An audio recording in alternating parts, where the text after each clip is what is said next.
कि 15 से 20 का उम्र हो और उसमें लत शराब या शराब की लग जाए ना, तो वह ज़िंदगी बर्बाद नहीं साला बदतर हो जाती है। बदतर हम उसी को कहते हैं कि आपका हाल तो बुरा है पर आपसे कोई आपका हाल पूछने नहीं आएगा। आपको किसी का साथ का ज़रूरत है पर कोई ना आपका साथ देने नहीं आएगा, हम उसी को बदतर कहते हैं।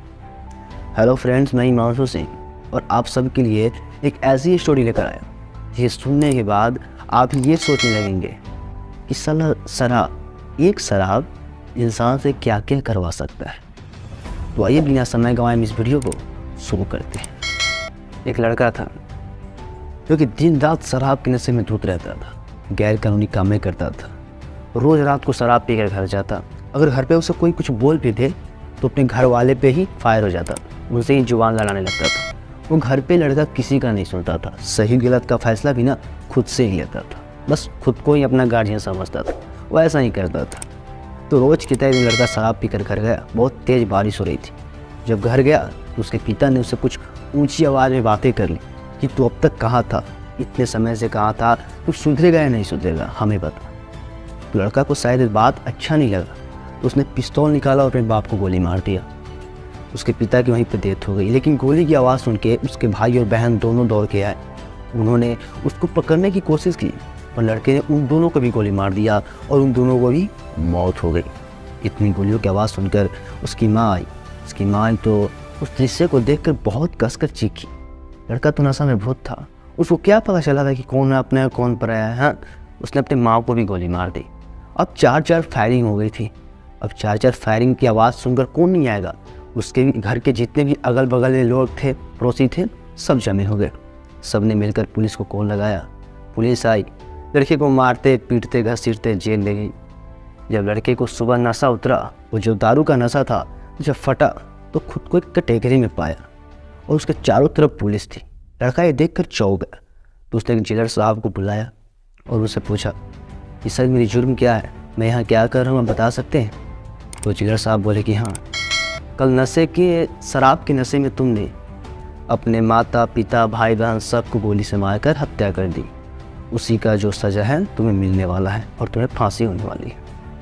तो लड़का इस बात को सुनकर अपने सर को दीवार से पटकने लगा और बोलने लगा कि मुझे सज़ा दो, मुझे सज़ा दो, मुझे जल्दी फांसी दो, मुझे जल्दी फांसी दो, मैं पापी हूँ, मुझे जल्दी इस धरती से विदा करो, जोर जोर से कहने लगा। तभी वकील साहब आए।